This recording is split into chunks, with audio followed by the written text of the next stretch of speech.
ঈদের দিনের আমলগুলো কি কি?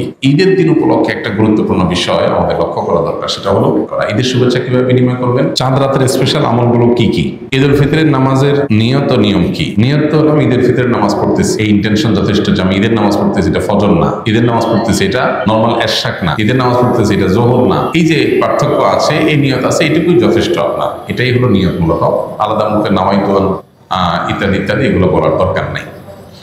আর ঈদের নামাজের যে নিয়ম, সেটা হলো ঈদের নামাজ 2 রাকাত আদায় করতে হবে এবং 2 রাকাত নামাজের পরে খুতবা দিবেন খতিব সাহেব। জুমাতে বা অন্যান্য ক্ষেত্রে খুতবা আগে আমরা দেই, কিন্তু ঈদের নামাজের মধ্যে খুতবা হবে পরে। 2 রাকাত নামাজের নিয়মটা কি? সাধারণ যে নামাজ পড়ি আমরা সেই নামাজের মতোই, শুধু পার্থক্য হলো এখানে অতিরিক্ত কিছু তাকবীর আছে, এই পার্থক্যটা আছে। অনেকে ঈদের নামাজ পড়তে গিয়ে একটু বছরে 1বার 2বার হয় যেহেতু ভুলে যান এবং গ্যাঞ্জাম লাগাই ফেলেন। তো নিয়মটা হলো আমরা প্রথমে ইমামের সাথে তাকবীর বলে হাত বাঁধবো, বেঁধে আমরা সানা পড়বো, সুবহানাকাল্লাহুম্মা ওয়া বিহামদিকা ওয়া তাবারাকা ইসমুকা ওয়া তাআলা জাদ্দুকা ওয়া লা ইলাহা গায়রুক। সানা যেটা আছে এটা পড়বো।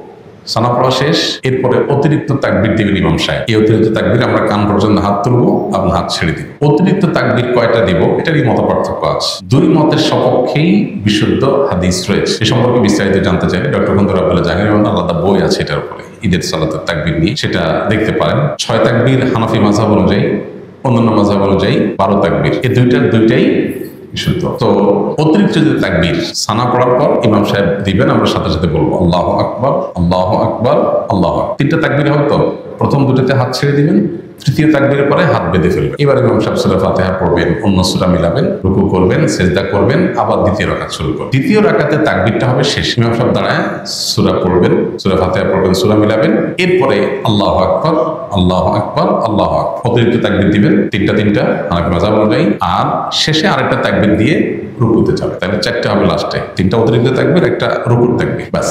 এরপরে যথারীতি নামাজ, আতিহাতু, দোয়া, মাসুরা, দুরূদ পড়ে আমরা সালাম ফেরা। এই হলো নামাজ। তাহলে শুধুমাত্র অতিরিক্ত তাকবীর গুলো প্রথম রাকাতে সানা পড়ার পরে সূরা ফাতিহার আগে, আর দ্বিতীয় রাকাতে অতিরিক্ত তাকবীর গুলো হবে রুকুতে যাওয়ার আগে, সূরা ফাতিহা সূরা মিলানোর পরে। তাকবীর গুলো মুখে বলবো, বলার সময় হাত উত্তোলন করে আবার হাত ছেড়ে দেবে, বাস। এই ছাড়া আর কোনো পার্থক্য। ঈদের নামাজের পরে ইমাম সাহেব খুতবা দিবেন, তখন মনোযোগের সাথে খুতবা শ্রবণ করতে হবে। অনেকে আছেন ঈদের নামাজ পড়ে খুতবা শোনা ছাড়া চলে যান, খুবই গর্হিত কাজ, খুতবা শুনতেই হবে। সো ঈদের নামাজের গুরুত্বপূর্ণ অংশ খুতবা শোনা ছাড়া যাওয়া জায়েজ নাই। অবশ্যই আপনাকে ঈদের নামাজের পরে খুতবা শুনে তারপরে যেতে হবে। ঈদের দিনের আমলগুলো কি কি? ঈদের দিনের সুন্নাহগুলো আমরা বলেছি। ঈদের দিনের সুন্নাহ কাজ যেগুলো আছে সেগুলো করবেন। ঈদের দিনে একটু আনন্দ খুশির প্রকাশ ঘটানো সুন্নাহ। গোমরা মুখে না থাকা উচিত, কোনো কারণে মন খারাপ হলে একটু খুশি মনে থাকা ভালো। উত্তম পোশাক পরা, ঈদগাহে যাওয়ার সময় গোসল করে ঈদগাহে যাওয়া, উত্তম পোশাক পরে যাওয়া, সুগন্ধি পরে যাওয়া, মেসওয়াক করে যাওয়া, ঈদের ভিতরে কিছু খেয়ে যাওয়া, মিষ্টান্ন ইত্যাদি, খেজুর টেজুর, আর ঈদুল আজহাতে না খেয়ে যাওয়া, তাকবীর পড়তে পড়তে যাওয়া, এগুলো সব ঈদের দিনের সুন্নাহ। ঈদের দিন উপলক্ষে একটা গুরুত্বপূর্ণ বিষয় আমাদের লক্ষ্য করা দরকার, সেটা হলো আজকাল বিশেষ করে ঈদের দিনে আমরা আমাদের আনন্দ ভাগাভাগির চাইতে মোবাইল নিয়ে বেশি ডুবে থাকি। ছেলে কি বুড়ো সবাই এক্ষেত্রে সমান, নারী কি পুরুষ কারোর কোনো পার্থক্য নেই, সবাই মোবাইলে আমরা আসক্ত হয়ে গেছি এবং এমনভাবে হয়ে গেছি যে ঈদের আনন্দটাও আমাদের মোবাইলে কেড়ে নিয়েছে। এই দিনটাতে আমাদের উচিত আমাদের প্রতিবেশী, আত্মীয় স্বজন, অভাবী মানুষ কিংবা সাধারণ যে কোনো মানুষ, তাদের সাথে দেখা সাক্ষাৎ করা, খোঁজ খবর নেওয়া, কুশল বিনিময় করা, ঈদের শুভেচ্ছা বিনিময় করা। ঈদের শুভেচ্ছা কিভাবে বিনিময় করবেন? তাকাব্বালাল্লাহু মিন্না ওয়া মিনকুম। আল্লাহ আমার এবং আপনার, আমাদের উভয়ের সব নেক আমলগুলো কবুল করে নেক রমজান যেগুলো আমরা করেছি, এটা হলো ঈদের শুভেচ্ছা। তাকাব্বালাল্লাহু মিন্না ওয়া মিনকুম। পাশাপাশি ঈদ মুবারক আপনি বলতে পারেন, অসুবিধা নেই, কিন্তু সুন্নাত হলো তাকাব্বালাল্লাহু মিন্না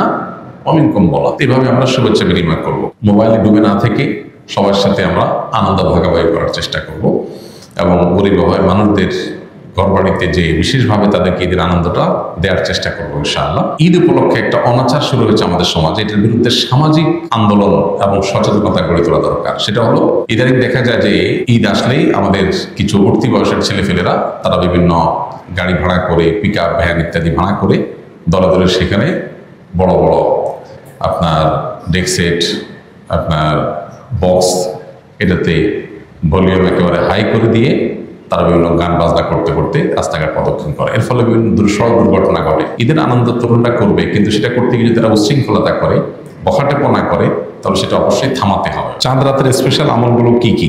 চাঁদ রাতের স্পেশাল আমল আছে কিনা, ফজিলত আছে কিনা, এটার উত্তর হলো যে একটি হাদিস আছে এই প্রসঙ্গে। যদি কেউ চাঁদ রাতে রাত জেগে ইবাদতবন্দি করে, তাহলে কিয়ামতের ভয়াবহতা থেকে আল্লাহ তাকে হেফাজত করবেন। এই হাদিসের সনদ নিয়ে মুহাদ্দিসদের অনেকেরই আপত্তি আছে, অনেকে আপত্তি তুলেছেন এবং অনেক উলামা ইকরাম চাঁদ রাতের আলাদা ইবাদতের কোনো ফজিলতকে অস্বীকার করেছেন, চাঁদ রাতের কোনো আলাদা ফজিলতের কথা বলেননি।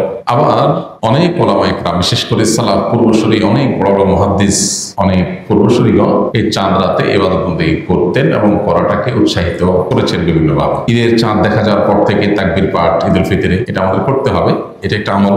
আবার ফজর নামাজ আগে আগে উঠে মসজিদে আদায় করা, এটা আরেকটা আমল। এই আমলগুলো আমাদের বেশিরভাগ যত্নশীল হইতে হবে। আর এছাড়া তাহাজ্জুদ, ভোর রাতের আমল, এগুলো তো আমরা লক্ষ্য করবো। শাওয়াল মাসের একটা বিশেষ দিক, চাঁদ দেখার পর থেকে যে শাওয়াল মাস শুরু হয়ে যায় সেটা হলো যে রমজানের যে আমলগুলো করেছি সেগুলোর ধারা যেন আমাদের অব্যাহত থাকে। রমজানের শেষে শাওয়ালে চাঁদ দেখা গেল আর সব আমল ধাপ করে বন্ধ হয়ে গেল, এটা কোনো ইমানদার সুলভ আচরণ না, বরং আমল সাধ্য অনুযায়ী রমজানে হয়তো পরিমাণ অনেক বেশি করেছেন, এখন অল্প করেন, কিন্তু কন্টিনিউয়াসলি সেটা ধরে রাখার চেষ্টা করতে হবে।